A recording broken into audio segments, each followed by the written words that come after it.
26 দাগের প্রশ্ন থেকে আমরা শুরু করব। বর্তমানে রাষ্ট্রপুঞ্জের মহাসচিব কে? এখানে আছে Kofi Annan, Nelson Mandela, Antonio Guterres আর হরদীপ সিং। তো এখানে 26 দাগের সঠিক উত্তর কী হবে? বর্তমানে রাষ্ট্রপুঞ্জের মহাসচিব কে আছে? এটার সঠিক উত্তর হবে কিন্তু সিদ্ধাক, অ্যান্টোনিও গুতেরাস। তো অ্যান্টোনিও গুতেরাস একজন কিন্তু পর্তুগিজ রাজনীতিবিদ এবং ইনি কিন্তু প্রাক্তন প্রধানমন্ত্রী ছিলেন। আর তিনি কিন্তু রাষ্ট্রপুঞ্জে 1 জানুয়ারি 2017 সালে রাষ্ট্রপুঞ্জের মহাসচিব পদে কিন্তু অবতীর্ণ হন। আশা করি তোমরা বুঝতে পেরেছো। 2017 সাল থেকে কিন্তু 2017 সালের 1 জুন থেকে কিন্তু এই পদে আসীন আছেন। তো এখানে আমরা 26 দাগের সঠিক উত্তর পেলাম অ্যান্টোনিও গুতেরাস। 27 দাগের প্রশ্ন দেখব। যদি প্লাস বলতে মাইনাস এবং মাইনাস বলতে ভাগ এবং গুণ বলতে মাইনাস এবং ভাগ বলতে যোগ বোঝায়, তাহলে এটার মান তোমাকে নির্ণয় করতে হবে। সব থেকে একটা বড় কথা হচ্ছে, দেখো এই যে প্রশ্নটা 27 দাগের যে প্রশ্নটা পড়েছে, এরকম রিজনিং কিন্তু তোমাদের কিন্তু আসে। আর আমার এনটিপিসি পরীক্ষা দিয়ে একটা স্টুডেন্ট আমাকে বলছিল যে দাদা এরকম অঙ্কটা, এরকম রিজনিংটা না বেশি পড়েছে, বা অঙ্কের দিক থেকেও এটা এরকম করেছে। তো এইরকম অঙ্ক বা রিজনিং কিন্তু খুবই গুরুত্বপূর্ণ। এখানে প্লাস বলতে কী বোঝাচ্ছে? গুণ। তা আমরা এটাকে গুণ দেব। আর বলছে কি বিয়োগ বলতে ভাগ বোঝাচ্ছে, এই বিয়োগটা আমরা ভাগ করে দেবো। আর গুণ বলতে বিয়োগ বোঝাচ্ছে, তা গুণটা আমরা বিয়োগ করে দেবো। এবারে দেখো এটা সমান কত তোমাকে বলেছে, এবং ভাগ বলতে যোগ বোঝাচ্ছে। তো আমরা প্রথমে কী কাজ, প্রথমে কোন অঙ্কটা করব, মানে কিসের কাজটা আগে করব? তো আমরা কিন্তু প্রথমে ভাগের কাজটা আগে করব। এখানে ভাগ বলতে যোগ বোঝাচ্ছে, তো আমরা ভাগের কাজটা আগে করব। 4 দ্বিগুণে 8, তো এখানে হবে 2। আর তারপর গুণের কাজ করব, 8 9 72। তাহলে এখানে এই যোগটা যোগ থেকে গেল, আর বিয়োগটা বিয়োগ থেকে গেল, বিয়োগ 9। তো 72 আর 2 74, 74 থেকে 9 যদি আমরা বাদ দিই থাকবে 65। তো 65 হবে এর সঠিক উত্তর। আশা করি তোমরা বুঝতে পেরেছো। চলো 28 দাগের প্রশ্নে চলে যাই। 28 দাগের প্রশ্ন কি আছে? 100টি মুদ্রার মধ্যে কিছু 50 পয়সা আর কিছু 25 পয়সা আছে। মুদ্রাগুলির মোট মূল্য 45 টাকা। 50 পয়সার মোট কটি মুদ্রা আছে? তো দেখো এখানে এই অঙ্কটা আমি কিভাবে সহজে সমাধান করব। খুব সহজে সমাধান করতে পারবো, খুব সহজে। দেখো এখানে আমার 100টি মোট মুদ্রা আছে, তার মধ্যে 50 পয়সা আর কিছু 25 পয়সা আছে। মুদ্রাগুলির মোট মূল্য আবার বলেছে কিন্তু 45 টাকা। 50 পয়সার কটা মুদ্রা আছে? তা তুমি মনে করো 50 পয়সার মুদ্রা আছে 80টি। তাহলে 50 পয়সার মুদ্রা যদি 80টা হয়, তাহলে 80টা 50 পয়সার মুদ্রায় ক টাকা হবে? 40 টাকা। কথা বুঝতে পেরেছো? 50 পয়সার মুদ্রা 50 পয়সা যদি 80টা হয়, তা তোমার কিন্তু টাকায় পরিণত করলে 40 টাকা হবে। আচ্ছা, তাহলে 50টা মুদ্রা গেল, এই মানে 80টা মুদ্রায়, 100টার মুদ্রার মধ্যে 80টা মুদ্রা আমরা 50 পয়সা পেলাম। তাহলে বাকি 100টাতে 80 চলে গেলে আর 20টা মুদ্রা থাকে। সেই 20টা কি? 25 পয়সার মুদ্রা। 20টা 25 পয়সার মুদ্রা মানে কত? 4টি 25 পয়সা মানে 1 টাকা। তাহলে 20টা 25 পয়সা মানে 5 টাকা। তাহলে আগে 80টা 50 পয়সা সমান 40 টাকা, আর এবার 25 পয়সা আছে 20টা। এই 25 পয়সা, 20টা 25 পয়সা সমান কত? 20টা 25 পয়সা সমান কিন্তু 5 টাকা। তাহলে 40 টাকার 5 টাকা কত হচ্ছে? 45 টাকা। দেখো সেটাই কিন্তু উত্তর চেয়েছে, তাহলে আমি বলতে পারবো ডিদ্দাক হবে সঠিক উত্তর। দেখো এইভাবে কিন্তু মুখে মুখে এসব অঙ্ক সহজে সমাধান হয়ে যায়। 29 দাগের প্রশ্ন আছে। দেখো জনসংখ্যার লভ্যাংশ বলতে কি বোঝায়? 0 থেকে 5 বছর বয়সের মানুষের সংখ্যা বৃদ্ধি, 6 থেকে 15 বছর বয়সের মানুষের সংখ্যার বৃদ্ধি, 16 থেকে 64 বছরের বয়সের মানুষের সংখ্যার বৃদ্ধি, 65 বছরের অধিক বয়সের মানুষের সংখ্যার বৃদ্ধি। তো 29 দাগের প্রশ্নের উত্তরটা কী হবে? জনসংখ্যার লভ্যাংশ ঘটে তখনই যখন কিন্তু 16 থেকে 64 বছর বয়সী মানুষের সংখ্যা নির্ভরশীল মানুষদের তুলনায় বেশি হয়। তাহলে এখানে এর সঠিক উত্তর হবে কি? সিদ্ধাক। আশা করি তোমরা বুঝতে পেরেছো। 29 দাগের সঠিক উত্তর হবে কিন্তু সিদ্ধাক। চলো আমরা 30 দাগের প্রশ্ন দেখি। 30 দাগের যে প্রশ্নটা আছে দেখো, একটু উপরের দিকে তুলছি। 30 দাগের প্রশ্ন দেখো, মানুষের শরীরে সুষুম্না স্নায়ুর সংখ্যা কত? মানুষের শরীরে সুষুম্না স্নায়ুর সংখ্যা কত? খুব সুন্দর একটা প্রশ্ন। মানুষের শরীরে সুষুম্না স্নায়ুর সংখ্যা কত? 12 জোড়া, 31 জোড়া, 31টি আর 12টি। এর সঠিক উত্তর কী হবে? 30 দাগের সঠিক উত্তর তাহলে কী হবে? তো 30 দাগের সঠিক উত্তর হবে কিন্তু কী হবে? অবশ্যই কমেন্ট করবে। সুষুম্না স্নায়ু শরীর এবং মেরুদণ্ডের মধ্যে মধ্যস্থতা কিন্তু তৈরি করে বা যোগাযোগ করে, বা যোগাযোগকারী স্নায়ু বলতে পারো। সুষুম্না স্নায়ু হলো শরীর এবং মেরুদণ্ডের মধ্যে কিন্তু মধ্যস্থতা বা যোগাযোগকারী স্নায়ু হিসেবে কিন্তু এটা কাজ করে, এটা তুমি বলতে পারো। তো এখানে সুষুম্না স্নায়ুর সংখ্যা কটা? তো এখানে সুষুম্না স্নায়ুর সংখ্যা হচ্ছে 31টি, অর্থাৎ সিদ্ধাক হবে সঠিক উত্তর। আশা করি তোমরা বুঝতে পেরেছো। চলো আমরা পরের প্রশ্নে চলে যাই। 31 দাগের প্রশ্নে চলে যাই। কোনো ব্যক্তির কণ্ঠস্বর চেনা যায় তার তীক্ষ্ণতা দ্বারা, কোয়ালিটি গুণ দ্বারা, প্রাবল্য দ্বারা আর বেগ দ্বারা। তা কোনো ব্যক্তির কণ্ঠস্বর চেনা যায় কোনটার উপরে? তো এখানে এর সঠিক উত্তর কি হবে?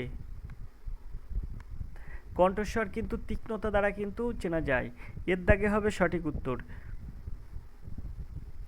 তীক্ষ্ণতা বা পিচ হলো শব্দের কম্পনের হার, যা কিন্তু সাধারণত উচ্চতা এবং নিম্নতা হিসাবে চিহ্নিত করা হয়। আশা করি তোমরা বুঝতে পেরেছো। তো এর সঠিক উত্তর, মানুষের কণ্ঠস্বর চেনা যায় কিন্তু তীক্ষ্ণতা দ্বারা। আমরা 32 দাগের প্রশ্ন দেখব। দুটি গাড়ি উচ্চ গতিতে একে অপরকে অতিক্রম করছে, তাদের পাশাপাশি চলার বিপদের কারণ, তাদের মাঝের অংশ বায়ুচাপ কমে যাওয়া। চলো ওই পেজের যেটা আছে আমরা দেখি কি আছে ওখানে অপশান।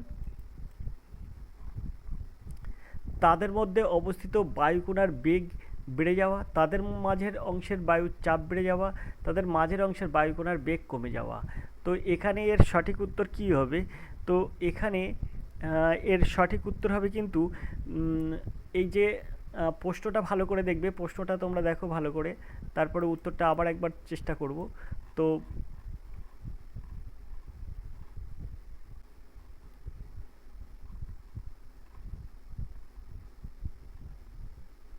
প্রশ্নটা আছে, দুটি গাড়ি উচ্চ গতিতে একে অপরকে অতিক্রম করছে, তাদের পাশাপাশি চলার বিপদের কারণ। তো এর দাগ হবে এর সঠিক উত্তর, তাদের মাঝের অংশের বায়ুচাপ কমে যাওয়া। দুটো গাড়ি উচ্চ গতিতে একে অপরকে অতিক্রম করছে, তাদের পাশাপাশি চলার বিপদের কারণ তাদের মাঝের অংশের বায়ুচাপ কমে যাওয়া। অর্থাৎ 32 দাগের সঠিক উত্তর হবে কিন্তু এর দাগ। চলো আমরা পরের প্রশ্নে চলে যাই। 32 দাগের প্রশ্নে, 33 দাগের প্রশ্নে আমরা 32 দাগ দেখলাম, এবার 33 দাগের প্রশ্ন দেখব। রবীন্দ্রনাথের কোন উপন্যাসে স্বদেশী আন্দোলনের সমালোচনা পাওয়া যায়? রবীন্দ্রনাথের কোন উপন্যাসে স্বদেশী আন্দোলনের সমালোচনা পাওয়া যায়? চোখের বালি, ঘরে বাইরে, চতুরঙ্গ, 4 অধ্যায়। তো 33 দাগের সঠিক উত্তর কি হবে? তো এখানে এর সঠিক উত্তর হবে কিন্তু ঘরে বাইরে উপন্যাসে। ঘরে বাইরে উপন্যাসে স্বদেশী আন্দোলনের বিভিন্ন নেতিবাচক দিক, যেমন সংকীর্ণ জাতীয়তাবোধ, সাম্প্রদায়িকতা, জাতিগত বিভেদ ইত্যাদি নিয়ে কিন্তু সমালোচনা করা হয়েছে এই ঘরে বাইরেতে। আশা করি তোমরা বুঝতে পারছো রবীন্দ্রনাথের কোন উপন্যাসে স্বদেশী আন্দোলনের সমালোচনা করা হয়েছে। তো বিদ্যাগ হবে সঠিক উত্তর। আমরা 34 দাগের প্রশ্নে চলে যাব। কে সূর্যাস্ত আইন প্রবর্তন করেন? Warren Hastings, Lord Cornwallis, Lord Bentinck আর লর্ড ক্যানিং। তো এখানে 34 দাগের সঠিক উত্তর কী হবে? তো 34 দাগের সঠিক উত্তর কী হবে আশা করি তোমরা কমেন্ট করবে। সূর্যাস্ত আইন সালটা ছিল কিন্তু 1793 সাল, 1793।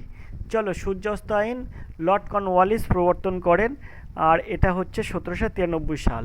চলো এবার 35 দাগের প্রশ্ন দেখি। একই গতিশক্তি সম্পন্ন কণাগুলির মধ্যে কার বেগ সর্বোচ্চ? ইলেকট্রন, প্রোটন, কিউটেরন, আলফা কণা। তো এখানে সঠিক উত্তর কী হবে? 35 দাগের সঠিক উত্তর, একই গতিশক্তি সম্পন্ন কণাগুলির মধ্যে কার বেগ সর্বোচ্চ? 35 দাগের সঠিক উত্তর কী আছে? এখানে যে কণাগুলি আছে দেখো, এই যে আলফা কণা আছে না, এই আলফা কণা হবে কিন্তু এর সঠিক উত্তর। কারণ আলফা কণাটির ভর ইলেকট্রন প্রোটনের ভরের তুলনায় বেশি। বুঝতে পেরেছো আশা করি? এখানে কিন্তু আলফা কণার মানে বেশি, কিন্তু আলফা কণার গতিশক্তি বেশি। ডির দাগ হবে সঠিক উত্তর, 35-এর ডি। হ্যাঁ, ইলেকট্রন প্রোটন হবে না। কেন হবে না? কারণ এই জায়গায় যে আলফা কণাটা আছে তার জন্যই। মানে এখানে যদি ইলেকট্রন, প্রোটন, নিউট্রন এরকম থাকতো সেই ক্ষেত্রে তুমি বলতে পারতে। আমরা 36 দাগের প্রশ্ন দেখব। কোন দেশ কাগজের মুদ্রার পরিবর্তে প্লাস্টিকের মুদ্রা ব্যবহারের সিদ্ধান্ত নেয়? কোন দেশ কাগজের মুদ্রার পরিবর্তে প্লাস্টিকের মুদ্রার ব্যবহারের সিদ্ধান্ত নেয়? বলো, 36 দাগের সঠিক উত্তর কী হবে? তো এখানে সঠিক উত্তর কী হবে? কোন দেশ কাগজের মুদ্রার পরিবর্তে প্লাস্টিকের মুদ্রার সিদ্ধান্ত নেয়? তো এর সঠিক উত্তর হবে কিন্তু অস্ট্রেলিয়া। বিদ্যাক হবে সঠিক উত্তর। কত সালে? 1700 এই সরি এটা ছিল 1988। 1988 সালে 1988 সালে প্রথম দেশ অস্ট্রেলিয়া, যারা কিন্তু প্লাস্টিকের মুদ্রা চালু করে। আশা করি তোমরা বুঝতে পেরেছো। অস্ট্রেলিয়া হবে সঠিক উত্তর 1988 সালে। চলো 37 দাগের প্রশ্ন দেখি। ভারত নিচের কোন সংস্থার পূর্ণ সদস্য? ইউ, সার্ক, এনএফটিএ আর কোনোটি নয়। তো এখানে 37 দাগের সঠিক উত্তর কী হবে? তো অবশ্যই সার্ক হবে এর সঠিক উত্তর। সার্ক, সার্কে কিন্তু ভারত নিচের কোন সংস্থার পূর্ণ সদস্য? সার্কের কিন্তু পূর্ণ সদস্য। সার্কের হচ্ছে পুরো নাম তো অবশ্যই তোমরা জানো, তবুও একবার বলে রাখি, South Asian Association for Regional Cooperation. আশা করি তোমরা বুঝতে পেরেছো। 38 দাগের প্রশ্ন আছে, দেখো। কার হাতে টিপুর চূড়ান্ত পরাজয় ঘটেছিল? কার হাতে টিপুর চূড়ান্ত পরাজয় ঘটেছিল? Lord Wellesley, Lord Cornwallis, Lord Dalhousie আর জন শোর। তো এর সঠিক উত্তর কী হবে? 38 দাগের সঠিক উত্তর, কার হাতে টিপুর চূড়ান্ত পরাজয় ঘটেছিল?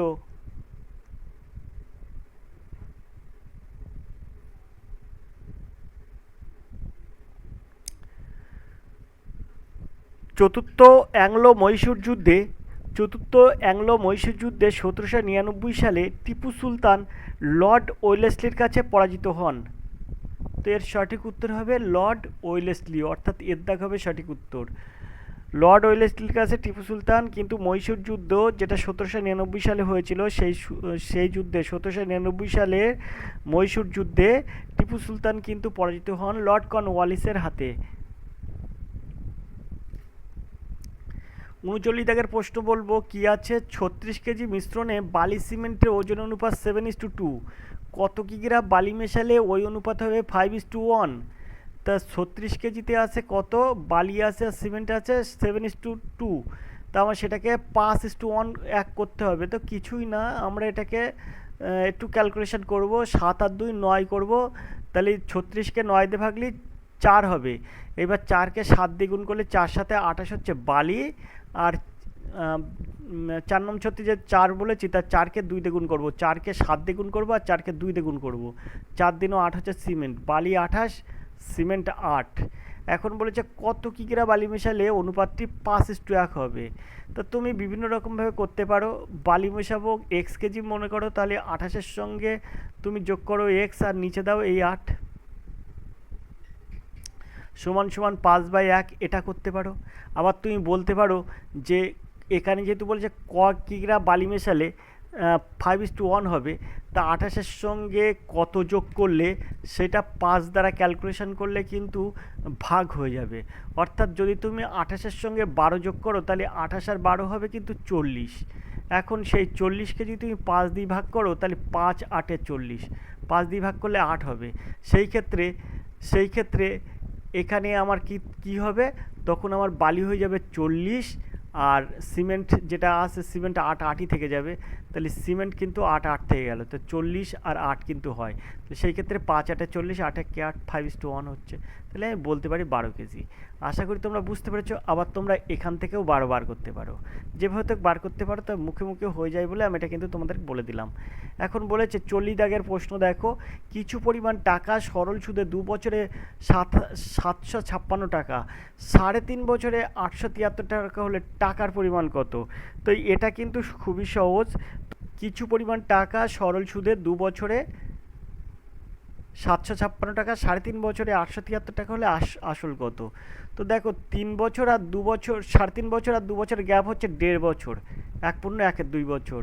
আর এই 873 টাকা 756 এর এই গ্যাপটা, অর্থাৎ 873 থেকে 756 যদি আমরা বিয়োগ করি, তাহলে হয়ে যাবে কিন্তু 117 টাকা। 117, এটাতে বিয়োগ করলে 117, তাই এইটা সমান 117। এত বছরের সুদের পার্থক্য 117। তাহলে 1 বছরে কত হবে? 1 বছরে হলে এটা উল্টে যায়, 1 ইন্টু 2/3 হয়। আর এবার যেহেতু বলেছে 2 বছরের সুদ, তা 2 বছরের সুদ কত হবে? তাই 2টা এখানে গুণ হয়ে যায়। তাহলে সেই ক্ষেত্রে আমার এখানে তিন তিরিকে 9 আর 2 দেবে 11, 3 নং 27, 2 দ্বিগুণে 4 আর 39 যদি গুণ করি, 4 নং 36, 4 হাতে 3, 3 4 12 আর 3 15, 154। এই যে ঠিক হচ্ছে তো? ও ওটা 6, 4 নং 36-এর 6, তাহলে 156। তাহলে 156 এখান থেকে বিয়োগ করে দেবো। 2 বছরে তো আমার 756 টাকা হয়েছিল, তাহলে শুদ্ধ হচ্ছে 156, 6 শূন্য, 5 শূন্য, 1 আর কত হলে 7, 6 হলে 7, অর্থাৎ 600 টাকা। তো দেখো এর সঠিক উত্তর কিন্তু 600 টাকার ডিপ দাগ। আশা করি তোমরা বুঝতে পেরেছো। একটুখানি ক্যালকুলেশন প্রবলেমের জন্য কিন্তু এটা মানে এখানে আমার একটু ঘেঁচে গিয়েছিল। তো দেখো এর সঠিক উত্তর কিন্তু 600 টাকা। এই অঙ্কগুলো কিন্তু এইভাবে সহজেই সমাধান করা যায়, মুখে মুখে সমাধান করা যায়। চলো এবার আমরা 41 দাগের প্রশ্ন দেখি। ভারতে একটিমাত্র শুল্কমুক্ত বন্দর কোনটি? কান্দালা, কোচি, মারমাগাঁও আর হলদিয়া। শুল্কমুক্ত বন্দর, একটিমাত্র শুল্কমুক্ত বন্দর আছে, একটিমাত্র। তো এই শুল্কমুক্ত বন্দরটা, বন্দরের নাম কি? একটিমাত্র শুল্কমুক্ত বন্দর আছে, সেই বন্দরটার নাম কি বলো? 41 দাগের সঠিক উত্তর কি হবে? 41 দাগের সঠিক উত্তর হবে ভারতের একটিমাত্র শুল্কমুক্ত বন্দর, সেটা হচ্ছে কান্দালা। এই এর দাগ হবে সঠিক উত্তর। খুব সুন্দর প্রশ্নের উত্তর দিয়েছ। ভারতের প্রথম এবং একমাত্র শুল্কমুক্ত বন্দর হলো কান্দালা বন্দর, যা কিন্তু বর্তমানে দীনদয়াল বন্দর নামে কিন্তু পরিচিত। তোমরা এটা কিন্তু পাশাপাশি জেনে নেবে, ঠিক আছে? আর সেটা কোথায় অবস্থিত? কোথায় অবস্থিত বলতে পারবে কেউ? দীনদয়াল বন্দর নামে কিন্তু এটা পরিচিত। এখন বর্তমানে নাম হয়েছে এই কান্দালা বন্দরের একমাত্র শুল্কমুক্ত বন্দর হচ্ছে কান্দালা, তার বর্তমান নাম হয়েছে দীনদয়াল বন্দর। সেটা কোথায় অবস্থিত? তো এটা কিন্তু গুজরাটে অবস্থিত। কান্দালা বন্দরটি হচ্ছে গুজরাটে অবস্থিত। গুজরাট, গুজরাটের কোথায় অবস্থিত? কোন জেলায়? গুজরাটের হচ্ছে কচ্ছ জেলায় অবস্থিত। গুজরাটের কচ্ছ জেলায় অবস্থিত। চলো 42 দাগের প্রশ্ন দেখি। কয়লা উৎপাদনের কোন রাজ্য ভারতে প্রথম স্থান অধিকার করে? পশ্চিমবঙ্গ, ঝাড়খণ্ড, মধ্যপ্রদেশ আর উড়িষ্যা। কয়লা উৎপাদনে প্রথম কোন রাজ্য মানে প্রথম স্থান অধিকার করে? তো এখানে সঠিক উত্তর কী হবে? ঝাড়খণ্ডে কিন্তু মোট যে পরিমাণ কয়লা হয়, কয়লা উৎপন্ন হয়, তার বেশিরভাগটা কিন্তু ঝাড়খণ্ড থেকে আমাদের আসে। তো ঝাড়খণ্ড কিন্তু মোট কয়লা মজুতের পরিমাণ দেশের মোট মজুতের প্রায় 26.4% কিন্তু এই ঝাড়খণ্ডে আছে। আশা করি তোমরা বুঝতে পেরেছো। চলো 43 দাগের প্রশ্ন দেখি। 43 দাগের প্রশ্ন কী আছে? সাম্প্রদায়িক বাটোয়ারা কে চালু করে? সাম্প্রদায়িক বাটোয়ারা কে চালু করে? Ramsay MacDonald, Mountbatten, Mohammad Ali Jinnah আর মহাত্মা গান্ধী। তো এর সঠিক উত্তর কী হবে? সাম্প্রদায়িক বাটোয়ারা কে চালু করেছিলেন? তো এখানে সঠিক উত্তর হবে 43-এর এর দাগ, এখানে র্যামসে ম্যাকডোনাল্ড। আচ্ছা তোমরা একটা কথা বলতে পারবে? র্যামসে ম্যাকডোনাল্ড ইনি হচ্ছে সাম্প্রদায়িক বাটোয়ারা নীতি চালু করেছিলেন। তো ইনি কে ছিলেন জানো তোমরা? এই র্যামসে ম্যাকডোনাল্ড কে ছিলেন? আচ্ছা এটা আমি বলে দিচ্ছি, ইনি ছিলেন একজন ব্রিটিশ প্রধানমন্ত্রী। এখন যদি বলা হয় কত সালে, মানে কত সালে এই বাটোয়ারা নীতিটা চালু করেছিলেন? সাম্প্রতিক বাটোয়ারা নীতি হচ্ছে 1932 সালের 16ই আগস্ট কিন্তু এটা চালু করেছিলেন এই রামসে ম্যাকডোনাল্ড। চলো আমরা পরের প্রশ্নে চলে যাই। পরের যে প্রশ্নটা আছে দেখো 44 দাগের প্রশ্ন। 44 দাগের প্রশ্ন আছে, বিশ্বের কোন দেশের সংবিধানে মৌলিক অধিকারগুলো সবচেয়ে বিস্তৃতভাবে আলোচিত হয়? বলো সঠিক উত্তর কী হবে? বিশ্বের কোন দেশের সংবিধানে মৌলিক অধিকারগুলি সবচেয়ে বিস্তৃতভাবে আলোচনা হয়? ব্রিটেন, কানাডা, মার্কিন যুক্তরাষ্ট্র, ভারত। 44 দাগের সঠিক উত্তর কী হবে? 44 দাগের সঠিক উত্তর কী হবে? বিশ্বের কোন দেশের সংবিধানে মৌলিক অধিকারগুলি সবচেয়ে বিস্তৃতভাবে আলোচিত হয়? ব্রিটেন, কানাডা, মার্কিন যুক্তরাষ্ট্র, ভারত। 44 দাগের সঠিক উত্তর কী হবে? সম্ভবত এটা কিন্তু বিশ্বের কোন দেশের সংবিধানে মৌলিক অধিকারগুলি সবচেয়ে বিস্তৃতভাবে আলোচনা আছে, সেটা আমাদের দেশ ভারত। ভারতে কিন্তু এটা মানে বিস্তারিত করে আলোচনা থাকে। ভারতীয় সংবিধানের 3য় খণ্ডে অনুচ্ছেদ 12 থেকে 35 ভারতের মৌলিক অধিকারগুলি নিয়ে কিন্তু বিস্তৃতভাবে আলোচনা করা আছে। এই যে মৌলিক অধিকার, এই মৌলিক অধিকার নিয়ে কিন্তু ভারতের সংবিধানেই কিন্তু বিস্তৃতভাবে আলোচনা করা আছে। চলো আমরা 45 দাগের প্রশ্নে চলে যাই। রিভার্স রেপো রেট হলো, আগের দিন একটা প্রশ্নের প্র্যাকটিস সেটে আমি এটা কিন্তু বলে দিয়েছি, সেটা ছিল কর্মসংস্কৃতি পেপার থেকে ছিল। কর্মসংস্কৃতি থেকে ওয়েস্ট বেঙ্গল পুলিশের প্র্যাকটিস সেটে কিন্তু এটা ছিল রিভার্স রেপো রেট।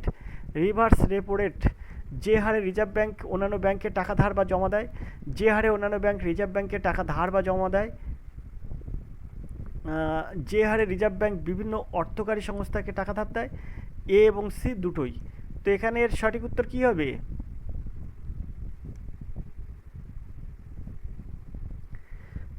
তো এটাই 45 দাগের সঠিক উত্তর হবে কিন্তু বিদ্যাক যে হারে অন্যান্য ব্যাংক রিজার্ভ ব্যাংকের টাকা ধার বা জমা দেয় সেটাকে বলা হয় reverse repo rate. Reverse repo rate triple R. 46 দাগের প্রশ্ন আছে, দেখো নিম্নলিখিত সংখ্যা শ্রেণীটিতে পূর্ণ করো। নিম্নলিখিত সংখ্যা শ্রেণীটি পূর্ণ করুন। এখানে আছে 2, 8, 14, 24, 34, 48 জিজ্ঞাসা চিহ্ন। বলো এখানে এর সঠিক উত্তর কী হবে? নিম্নলিখিত সংখ্যা শ্রেণীটি পূর্ণ করুন। তো এই সংখ্যা শ্রেণীটি পূর্ণ করুন মানে 46 দাগের উত্তর কী হবে বলো? 46 দাগের সঠিক উত্তর কী হবে?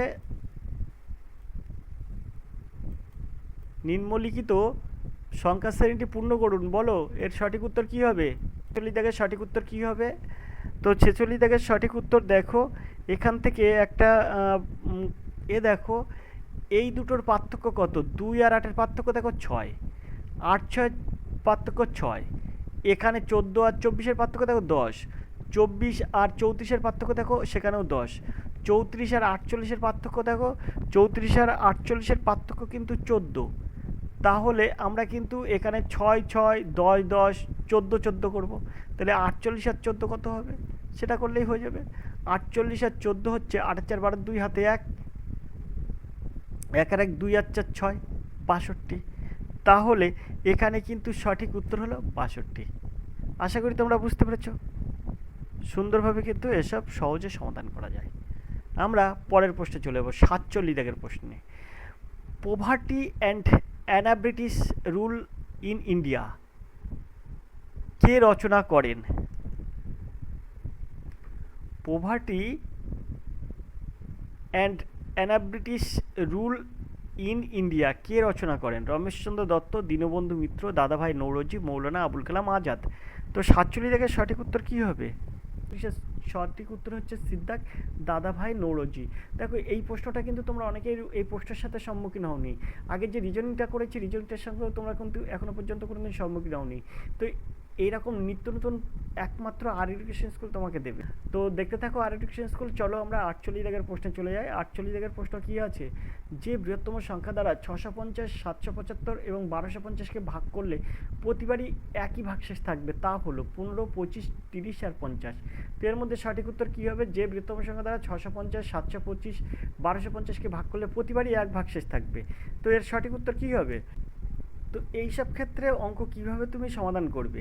এইসব ক্ষেত্রে তোমার অঙ্ক সমাধান করা হচ্ছে এটার কোথায় গসাগু। গসাগু যদি তুমি করো তাহলে 650কে 775 দিয়ে গসাগু করবে। তাহলে একবার দিলে কত হবে? 650, একে 650। এখান থেকে আমি পাস করতে পাস করবো। 5 আর কত হলে 7, 2 হলে 7, 6 আর কত হলে 7, 1 হলে 7, 125 হয়। এবার 650টা আমি এখানে দেবো। তাহলে এখানে 5 দিয়ে দেবো। তাহলে 5, 25,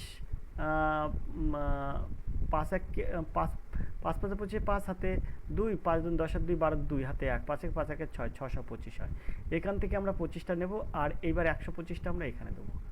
তাহলে হচ্ছে কত? 5 25 125, 5 25 125 অর্থাৎ 25 হয়ে যাচ্ছে কিন্তু এখানে গসাগু। তো এখানে আমার 1250কে যদি 25 দিয়ে ভাগ করলে মিলে যায় তাহলে কিন্তু গসাগু পাবো 25। তাহলে 1250। আমি কিন্তু লসাগু নিয়মে গসাগুটা করলাম না, করতে পারতাম হয়তো কিন্তু বড় বলে করলাম না। 25 5 25 125, 125। তো এই শূন্যটা নেমে যায়, তার মানে এখানে হয়ে যায় শূন্য। তো এইটা কিন্তু 25 হবে এর সঠিক উত্তর, মিলে যাচ্ছে। তাহলে এর সঠিক উত্তর হবে 25। 25 দিয়ে যদি 450, 775 এবং 1250কে ভাগ করো তাহলে প্রতি ক্ষেত্রে কিন্তু একই ভাগশেষ থাকবে। আশা করি তোমরা বুঝতে পেরেছো। চলো আমরা পরের প্রশ্নটা দেখি। পরের প্রশ্ন কী আছে? 49 দাগের প্রশ্ন। 49 দাগের প্রশ্ন দেখো, এ বি সি ব্যক্তিগতভাবে কাজ করার সময় একটি কাজ যথাক্রমে 20, 5 এবং 4 দিনে সম্পন্ন করে। যদি তারা সবাই মিলে কাজ করে তবে কাজটা করতে কতদিন সময় লাগবে? আমি তোমাদেরকে একটা কথা বলবো, এইসব অঙ্কগুলো কিন্তু সহজেই সমাধান করা যায়, সহজেই সমাধান করতে পারবে। তবে সেটা হচ্ছে কিছু নিয়ম আছে, সেই নিয়মে গেলে কিন্তু তিনটির সমাধান কীভাবে হয় করা যায়। ঠিক আছে? তো এখানে আমি জাস্ট 1 এর 20 আর 1 এর 5 আর 1 এর 4 দিয়ে যোগ করব। যোগ করলে এখানে 20 হয় লসাগু। এখানে আমার 1 থাকে, এখানে 4 থাকে, এখানে আমার 5 থাকে। তো 4 এর 1 5, 5 এর 1 6, 6 আর 4 10। তাহলে 10/20, 10/20 মানে 1 এর 2 হয়। 10/20 মানে 1 এর 2। তাহলে এই যে 1/2 অংশ কাজ, মানে এটা 1/2 হবে, তো 1/2 অংশ কাজ এটা সবাই একসঙ্গে করে একদিনে। এক অংশ কাজ করবে কত, তাহলে 2 দিনে। 2 গুণ 1 হয়ে যাবে, তাহলে 2 দিনে। আশা করি বুঝতে পেরেছো, বিদ্যা হবে সঠিক উত্তর। এগুলো একদম পাতিভাবে সহজে করা যায়, দেখলেই উত্তর বলা যায়। তো 50 দাগের প্রশ্নের উত্তর কী হবে? প্রশ্ন চিহ্নের স্থানে কোন সংখ্যাটি হবে? দেখো এই জায়গায় যে প্রশ্ন চিহ্নের স্থান আছে, এই প্রশ্ন চিহ্নের স্থানে তোমার কোন সংখ্যাটা বসবে। তো এটার উত্তর কী করে তুমি এটাকে সমাধান করবে? যেহেতু এখানে দেখো, এখানে তুমি কিভাবে এটা সমাধান করবে, দেখো তুমি এটাকে একটা কাজ করো, এই দুটো গুণ করো, গুণ করলে পাচ্ছ 9। এই দুটো গুণ করো, এই দুটো গুণ করলে পাচ্ছ 30। তা 30-এর সঙ্গে 9 যোগ করো, তাহলে হচ্ছে কত, 39। সেমভাবে 4 4 16 করো, 5 7 35 করো, 16 35 কিন্তু হচ্ছে কত, 51। তো দেখো এখানে 51। আশা করি বুঝতে পেরেছি, এই 39 এখানে 39, তাহলে এখানে 3 4 12, 5 5 25, 25 আর 12 37। দেখো বিদ্যা হবে সঠিক উত্তর। তো এইভাবে কিন্তু এই অঙ্কগুলো সহজে সমাধান করা যায়। 51 দাগের প্রশ্ন কি আছে? 51 দাগের প্রশ্নের উত্তর করো। এ বি সি ডি ই 5জন একই সারিতে দাঁড়িয়ে আছে। ডি আছে ইর ডান দিকে, আর বি আছে ই এর বাম দিকে, কিন্তু এর ডান দিকে। ডি আছে সি এর বাম দিকে। বাম দিকের শেষ প্রান্তে কে আছে? বাম দিকের শেষ প্রান্তে তোমার কে আছে সেটা দেখাতে হবে। তাহলে আমি এ বি সি ডি ই 5জন একই সারিতে দাঁড়িয়ে আছে। ডি আছে ই এর ডান দিকে, ডি আছে ই এর ডান দিকে। তাহলে আমি যদি এখানে ই লিখি, এখানে আমি ধরো ই লিখলাম, ই আছে কি আছে, ডি আছে ই এর ডান দিকে, ডি আছে ই এর ডান দিকে। দেখো ইর ডান দিকে কিন্তু ডি আছে, ঠিক আছে। এবার বলছে বি আছে ই এর বাম দিকে, তাহলে আমি এখানে বি দিলাম, ইর বাম দিকে বি। কিন্তু এর ডান দিকে, বি আছে ইর বাম দিকে কিন্তু এর ডান দিকে, তাহলে আমরা এখানে এ দিলাম, এর ডান দিকে। ডি আছে সি এর বাম দিকে, ডি আছে সি এর বাম দিকে, তো সির বাম দিকে মানে ডি এর দিকে। তাহলে এ বি সি ডি ই কিন্তু একই সারিতে থাকলো। এখন বলছে বাম দিকের শেষ প্রান্তে কে আছে, তাহলে এই দিক থেকে এই দিকের শেষ প্রান্তে কে আছে, তো এই দিকের শেষ প্রান্তে আছে এ। আশা করি তোমরা বুঝতে পেরেছো। তাহলে এ হবে এর সঠিক উত্তর, এর দাগ। 52 দাগের প্রশ্ন কি আছে? 51 দাগের সঠিক উত্তর হবে এর দাগ। আশা করি তোমরা বুঝতে পারছো। চলো 52 দাগের প্রশ্ন আমরা দেখি। প্রিন্সিপাল শব্দটির অক্ষরগুলো দিয়ে বিকল্পের কোন শব্দ তৈরি করা যাবে না? তো 52 দাগের সঠিক উত্তর কি হবে? এই শব্দটা দিয়ে কোন শব্দ তৈরি করা যাবে না? তো এখানে দেখো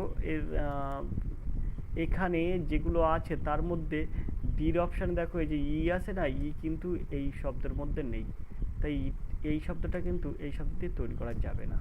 আশা করি বুঝতে পেরেছো। তো এখানে কিন্তু 52 দাগের সঠিক উত্তর হবে কিন্তু ডির দাগ। চলো দেখি। দেখো নিম্নে প্রদত্ত তথ্যগুলি সঠিকভাবে বিশ্লেষণ করে প্রশ্নগুলো উত্তর দাও। এই জায়গাটায় আমি আর একটু প্রশ্ন করাচ্ছি। দেখো এই 53 থেকে 55 পর্যন্ত বলছে নিম্নে প্রদত্ত তথ্যগুলো সঠিকভাবে বিশ্লেষণ করে প্রশ্নগুলো উত্তর দাও। A B C D E F 6জন ব্যক্তি আছে।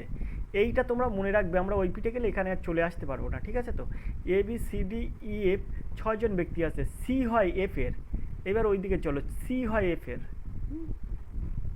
এটা আমরা লিখে রাখছি, প্রথমত এখানে লিখে রাখছি সি হয় এফ এর, সি হয় এফ এর, সি হয় এফ এর বোন, ঠিক আছে। বি হয় ই এর স্বামীর ভাই, ডি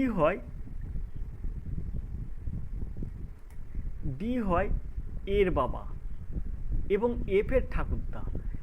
এখানে 2জন পিতা আছে, 3জন ভাই এবং 1জন মাতা আছে।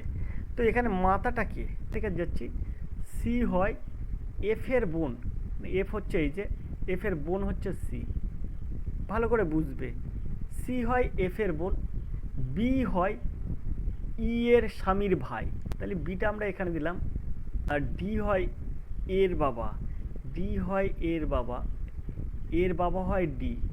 তাহলে এটা আমি যদি এই জায়গায় রাখি, তাহলে ডি হয় এর বাবা, ডি হয় এর বাবা এবং এফ এর ঠাকুরদা, এবং এফ এর ঠাকুরদা হচ্ছে ডি। তার মানে এটার সঙ্গে এটা একটা সম্পর্ক আছে। এখানে 2জন পিতা আছে, এখানে বলছে বি হয় ই এর স্বামী, তা ভাই পাচ্ছি কে কে? ভাই পাচ্ছি এখানে এখানে হচ্ছে এফ, এ আর ই, সম্ভবত এই ইটা হচ্ছে ভাই হবে, যেহেতু ই হলো বি এর স্বামী, ও তার মানে ইটা হচ্ছে স্ত্রী আর এটা হচ্ছে স্বামী, তার মানে এই একটা ভাই, এই একটা ভাই, এই একটা ভাই, এই তিনটি ভাই, তিনজন ভাই, একজন মাতা আছে, মাতা এটা হবে, তিনটে ভাই এটা হবে, বাবা হবে ডি। তো এবারে বলছে এখানে দুজন পিতা আছে, দুজন পিতা আছে, দুজন পিতা কে, এখানে মাতা কে, তো মাতা এখানে ই, এটা ঠিক আছে, কিন্তু ই এর স্বামী কে, ই এর স্বামী, ই এর স্বামী তাহলে এ হবে, ই এর স্বামী হচ্ছে এ হবে, ই এর স্বামী এ। আর এখানে বলছে এখানে কতজন পুরুষ আছে, তো পুরুষ কতজন আছে, তিনজন ভাই, তিনজন ভাই, তিনজন ভাইয়ের মধ্যে তো এ আছে, আবার দুজন পিতা আছে, তার মানে ভাইয়ের মধ্যেও আবার পিতা আছে, তার মানে এখানে 55 দাগের উত্তর কি হবে, তোমার হচ্ছে পুরুষ হবে চারজনা আর ই এর স্বামী হবে এ। তো এই হবে সঠিক উত্তর, অর্থাৎ 53 হবে ডির দাগ, 54 হবে সির দাগ আর 55 হবে ডির দাগ। আশা করি তোমরা বুঝতে পেরেছো এখানে সঠিক উত্তর এটাই। তো চলো এবার আমরা চলে যাই 56 দাগের প্রশ্নে। ইনস্টিটিউশন শব্দটির সাংকেতিক ভাষায় এটা লেখা হলে এই শব্দটিকে কি লেখা হবে? 56 দাগের সঠিক উত্তর কি হবে? ইনস্টিটিউশন এটা লেখা হচ্ছে এই শব্দে, এই শব্দে লেখা হচ্ছে, তাহলে এই শব্দটিকে কি লেখা হবে? 56 দাগের সঠিক উত্তর কি হবে? তো এটা দেখো সম্ভবত এটাকে তোমার উল্টো করে লিখেছে, এখানে এন এসছে, এখানে ও এসছে, এখানে আই এসছে, এরকম করে উল্টো করে লিখেছে, তার মানে তোমার এটাকে প্রথমে এদিকে আনতে হবে, তার মানে প্রথম এন আসবে, শেষে পি আসবে, সবার কিন্তু তাই লেখা আছে। তাহলে তার মধ্যে দেখো এই যে ডির দাগটা কিন্তু ঠিকঠাক লেখা আছে, সব উল্টো করে লেখা আছে, এখান থেকে অপোজিট, এখান থেকে গোড়ায় নিয়ে এসছে, তো এখানে এনটা আসলো, তারপরে ওটা আসবে, তারপরে আইটা আসবে, তারপর টি আসবে, সি আসবে, ই আসবে, এফ আসবে, তারপরে আর ই, তারপরে পি। তো দেখো এখানে কিন্তু N O I, T C, E F, R E P, এটাই কিন্তু এর সঠিক উত্তর ডির দাগ। আশা করি তোমরা বুঝতে পেরেছো। 57 দাগের প্রশ্ন কি আছে, ভারতীয় সংবিধানে সরকারি ভাষা কমিশনের গঠনের ক্ষমতা কাকে দেওয়া হয়েছে? বলতে পারবে এটা? 57 দাগের সঠিক উত্তর কি হবে? 56-7 এর সঠিক উত্তর কি হবে? তো 57 দাগের প্রশ্ন আছে ভারতীয় সংবিধানের সরকারি ভাষা কমিশন গঠনের ক্ষমতা কাকে দেওয়া হয়? তো 57 দাগের সঠিক উত্তর হবে বি, ভারতীয় সংবিধানের সরকারি ভাষা কমিশনের গঠনের ক্ষমতা রাষ্ট্রপতিকে দেওয়া হয়েছে, যা কিন্তু সংবিধানের অনুচ্ছেদ 344-এর এতে কিন্তু বর্ণনা করা আছে, 344-এর এতে কিন্তু এটা বর্ণনা করা আছে, বুঝতে পেরেছো? তো এটা সঠিক উত্তর হবে কিন্তু বিদ্যাগ, অর্থাৎ রাষ্ট্রপতি, বিদ্যাগ হবে সঠিক উত্তর। 58 দাগের প্রশ্ন কি আছে, পরিকল্পনা কমিশন গঠন করা হয়েছিল 1935 সালে ভারত শাসন আইন অনুসারে, ভারত সংবিধানের বিধান অনুসারে, ক্যাবিনেটের সিদ্ধান্ত দ্বারা, জাতীয় উন্নয়ন পর্ষদের সুপারিশ অনুসারে। তো এটা কি হবে 58 দাগের সঠিক উত্তর?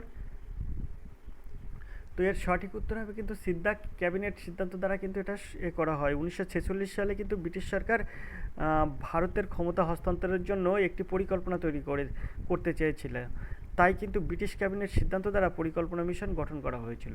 আশা করি তোমরা বুঝতে পেরেছো, সালটা ছিল কিন্তু 1946 সালে পরিকল্পনা কমিশন গঠন করা হয় ক্যাবিনেট সিদ্ধান্ত দ্বারা। 59 প্রশ্নের উত্তর কী আছে, ভারতীয় যুক্তরাষ্ট্র ব্যবস্থাটিকে কোঅপারেটিভ ফেডারেলিজম বলে আখ্যা দিয়েছে? তো এর সঠিক উত্তর কী হবে? KC Howard, Morris Jones, Granville, Austin, doctor Ambedkar. তো এখানে 19 দাগের সঠিক উত্তর কী হবে? তো এর সঠিক উত্তর কিন্তু কেসি হোয়ার্ড। চলো 60 দাগের প্রশ্ন দেখো, ভারতের কৃষিক্ষেত্রে অধিকাংশে এই বৈশিষ্ট্যটা দেখা যায়, বৃহদায়তন কৃষিজাত, ধনতান্ত্রিক কৃষি, ক্ষুদ্রায়তন কৃষিজাত, সমবায় কৃষিজাত। তো ভারতের কৃষিক্ষেত্রে অধিকাংশ অংশে এই বৈশিষ্ট্যটা দেখা যায়, কোন বৈশিষ্ট্যটি দেখা যায়? 60 দাগের সঠিক উত্তর কী হবে? ভারতের কৃষিক্ষেত্রে অধিক অংশে এই বৈশিষ্ট্যটি দেখা যায়, এটার সঠিক উত্তর হবে সিদ্ধাক হবে সঠিক উত্তর, ক্ষুদ্রায়তন কৃষিজাত। ঠিক আছে, ক্ষুদ্রায়তন কৃষিজাত, এখানে ক্ষুদ্রায়তন কৃষিজাত বলতে ছোট আকারের একটি কৃষি খামারকে বোঝায়, যেখানে কিন্তু মালিক এবং কৃষকের নিজস্ব জমি থাকে এবং তারা নিজেরাই বা তাদের পরিবারের সদস্য ও শ্রমিকদের নিয়ে সে জমি চাষ করে। আশা করি তোমরা বুঝতে পারছো, ষাটের দাগের সঠিক উত্তর হবে কিন্তু সিদ্ধাক। তো আমরা আজকে ষাটের দাগ পর্যন্ত এই ক্লাসটা করলাম। 61 দাগের থেকে পরের ক্লাস কিন্তু আমরা কালকে আবার রাত 10টার সময় চলে আসবো। তোমরা দেখতে থাকো আর এডুকেশন স্কুল।